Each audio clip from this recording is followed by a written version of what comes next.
Buenas tardes, bienvenidos a Noticias Caracol del fin de semana. Hoy los acompañaremos hasta las 3 de la tarde.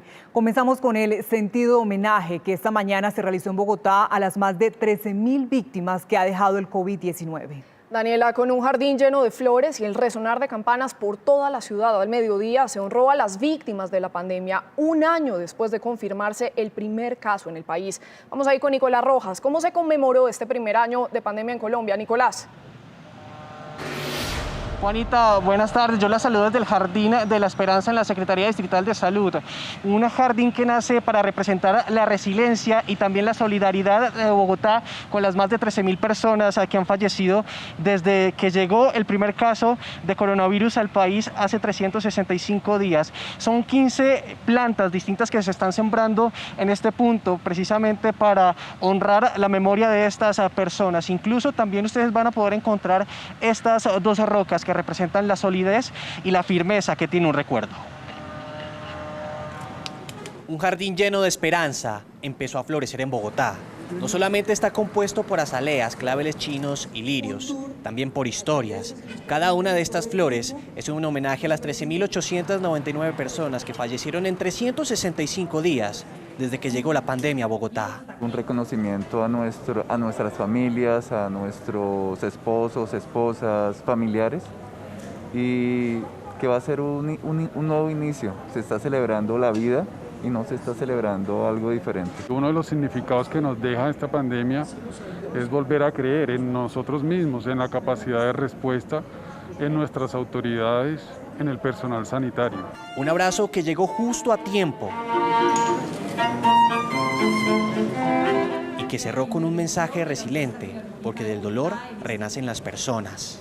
Y quieren significar un sol que ilumina y un jardín que abraza.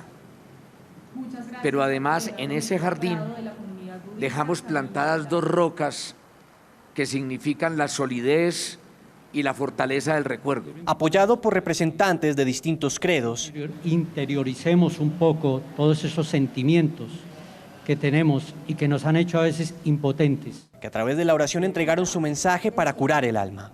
Es una forma de unirnos desde una manera más sensible y más humana ante la muerte. Un jardín donde todavía se siguen sembrando plantas, una lápida distinta que representa las diferentes formas de vida y maneras de recordar un ser querido.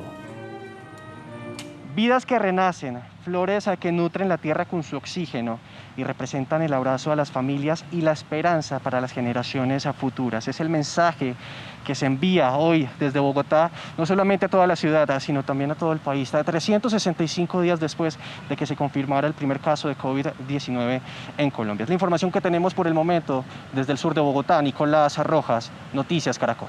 Nicolás, y es que la pandemia generada por el coronavirus ha cobrado la vida en Colombia de más de 60.000 personas hasta la fecha, desde que inició el confinamiento en marzo de 2020.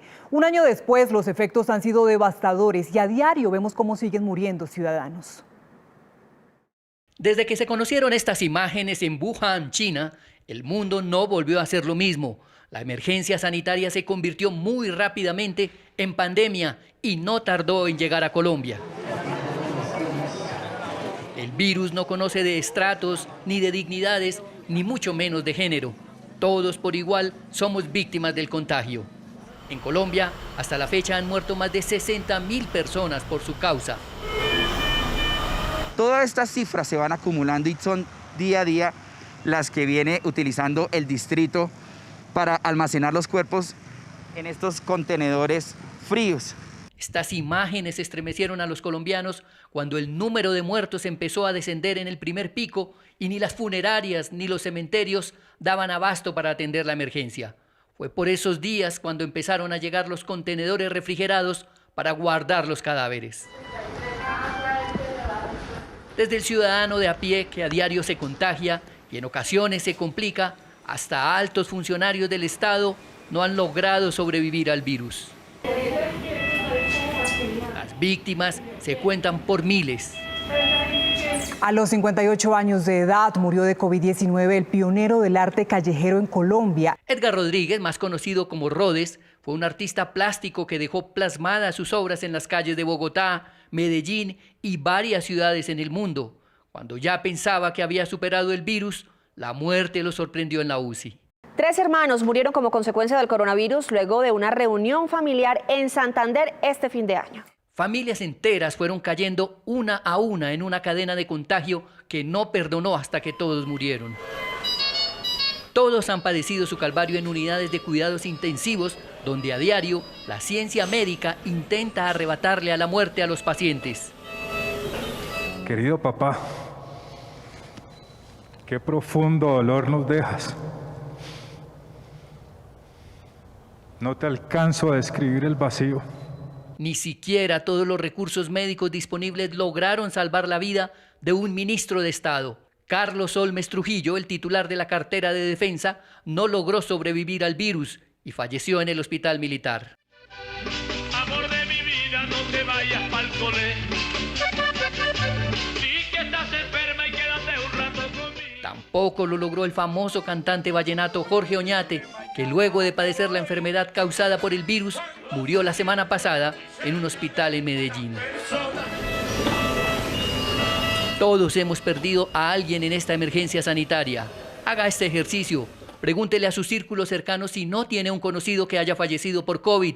Se dará cuenta que casi todos tenemos una historia que contar. Y esta es una noticia que toca a los medios de comunicación. En las últimas horas falleció como consecuencia del coronavirus el camarógrafo de estudio Argemiro Hernández. Argemiro Hernández fue un camarógrafo de 1000 batallas.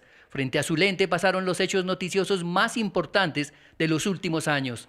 Desafió la muerte en muchas ocasiones, pero el virus apagó su vida el pasado 2 de agosto.